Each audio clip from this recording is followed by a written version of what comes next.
भारत में जब मनुस्मृति लागू था तो हमारे लोगों को कपड़े पहनने का, पढ़ाई करने का हम लोगों को अधिकार नहीं था। केवल हम लोग दूसरों के खेतों में काम किया करते थे और बस जूठा खाना जो बचता था हमारे लोगों को दिया जाता था। हमारे बुजुर्ग, हमारे पुरखे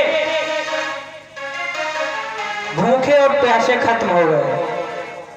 आज जब हमको आजादी मिली तो हम आजादी में इतना लीन हो गए, इतना लीन हो गए, इतना आनंदित हो गए कि अपने बुजुर्गों का, अपने पुरखों का जो अनादर हुआ है, जो उनको असम्मानित किया गया है, उनका अपमान किया गया है, आज हम उनको भूल गए। भगवान बुद्ध तो एक राजा के बेटे थे। उनको क्या जरूरत थी समाज को जगाने की, देश को जगाने की। उनके पिता ने 3-3 महल बनवाए उनके लिए, 3-3। जाड़ा हो उसके लिए अलग, गर्मी हो उसके लिए अलग, बरसात हो उसके लिए अलग। तो भगवान बुद्ध को उस जमाने में वो सेवाएं मिलती थी जो आज हमको और आपको नहीं मिल सकती। लेकिन हमारे समाज को ज्ञान मिले, हमारा समाज आगे बढ़े, इसलिए भगवान बुद्ध ने त्याग किया। मगर अफसोस आज हमारे लोग भगवान बुद्ध के त्याग को भूल गए। बाबा साहब ने 4-4 बच्चों की कुर्बानी दे दिया। बाबा साहब ने 4-4 बच्चों की कुर्बानियां दिया। इसलिए नहीं दिया था कि जब हमारे लोग आजाद हो जाएंगे, हमारे लोगों के पैरों से ये गुलामिया की बेड़ियां टूट जाएंगी, तब हमारे लोग इतना आजाद हो जाएंगे कि हमारे लोग हमको भूलने का काम करेंगे। बाबा साहब भीमराव अम्बेडकर जी का बहुत अपमान हुआ। आप सोचें, विचार करें कि अगर आपका कोई लड़का हो और आप अपने गांव में बहुत अमीर आदमी माने जाते हो और आपका लड़का रोड पे भीख मांगे, आपको कैसा लगेगा? बहुत बुरा लगेगा ना। भगवान बुद्ध तो राजा के बेटे थे। भगवान बुद्ध इस दुनिया को आत्मरक्षित करने के लिए, आत्मविश्वासी होने के लिए 51 सालों तक भारत में भ्रमण किया, वो भी नंगे पांव। इधर उधर जहां मिलता था वहां खाते थे। क्या जरूरत थी त्याग करने की? बाबा साहब भीमराव अम्बेडकर ने जो त्याग किया है, इस त्याग को अगर हमारे लोग भूलने का काम करेंगे तो ये राजेश राज उनको जिंदा नहीं मरा समझता है। क्योंकि हम जिंदा उसी को समझता हूं अपने समाज में जो अपना काम समझे। हमारे लोग अपनी आजादी का इतना फायदा उठाते हैं कि अपने बुजुर्गों का अपमान भूल गए। याद करिए वो सदियां, याद करो वो दिन जब हमारे गले में मटकी हुआ करती थी।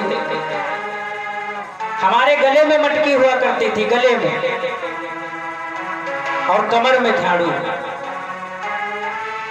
कमर में झाड़ू इसलिए हुआ करता था कि जहां हम जाएं तो हमारे पैरों के जो निशान हैं वो मिटते रहें, और जहां हम थूकें तो जमीन पे हमको थूकने का भी अधिकार नहीं था। यहां तक कि अगर हमारी परछाई किसी उच्च वर्ग के लोगों पे पड़ जाती थी तो उसकी खाल उतरवा लिया करते थे। अगर कोई उच्च समाज का व्यक्ति पढ़ाई कर रहा होता था तो अगर उसके कानों में, हम लोगों के कानों में अगर आवाज उसके पढ़ाई की पहुंच जाती थी तो कानों में कांच डाल दिया जाता था। उसको पकड़ के उसके कानों में कांच डालने का काम किया जाता था। ये तब की बात है जब भारत में मनुस्मृति लागू था। याद करिए, हमारे ही बुजुर्ग वो थे ना, जिनके कमर में झाड़ू गले में मटकी थी, वो हमारे बुजुर्ग थे ना, हमारे अपने थे। उन्होंने ये कष्ट झेला, बाबा साहब ने कष्ट झेला। आज जो ये महिलाएं सुंदर सुंदर साड़ियां पहनती हैं, पहले हमारे यहाँ समाज में महिलाओं को कपड़े पहनने का अधिकार नहीं था। इस भारत में इतना अनिलित हुआ है, इस भारत में इतना गंदा कर्म हुआ है कि बताते हुए शर्म आती है, लेकिन बताना इसलिए पड़ता है कि हमारा समाज जागेगा कैसे। हमारे समाज को जागने की जरूरत है ना, क्योंकि अगर जागोगे नहीं तो देश समाप्त हो जाएगा।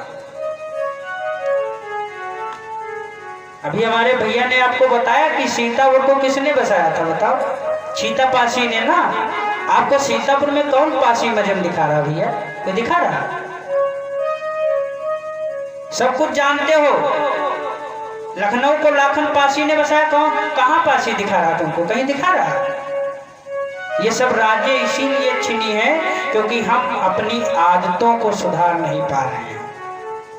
आदतें हम पर राज करती हैं। किसी को नींद नहीं आती जले कच्ची न ठांसनी है ना, जले कच्ची न ठसी चले नींद नहीं, आदत है ना। किसी को 20 रुपए पीने की आदत है, किसी को 120 का पीने की आदत है। आदत है, ये जो आदतें हैं हम पर राज करती हैं। महान पुरुष ने बताया कि आदतें हम पर राज करती हैं।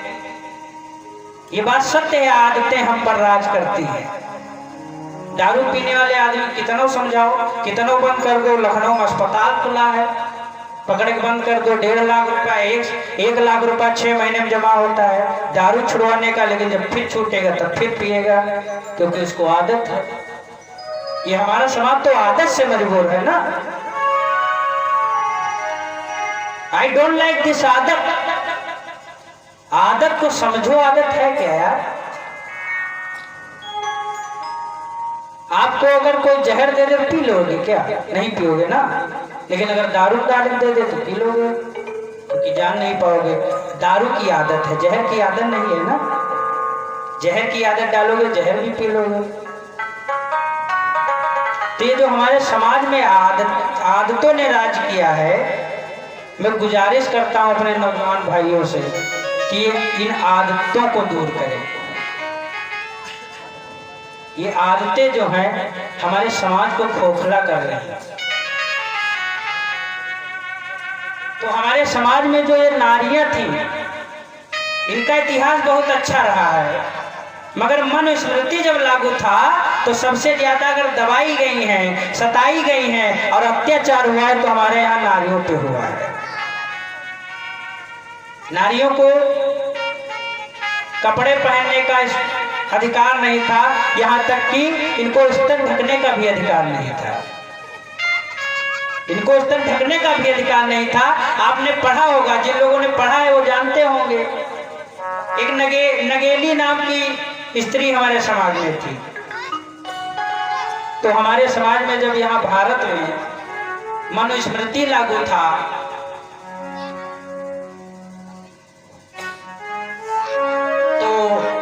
हमारे भारत में, जब नारियां जो कपड़े पहनती थी उसका कर पड़ता था।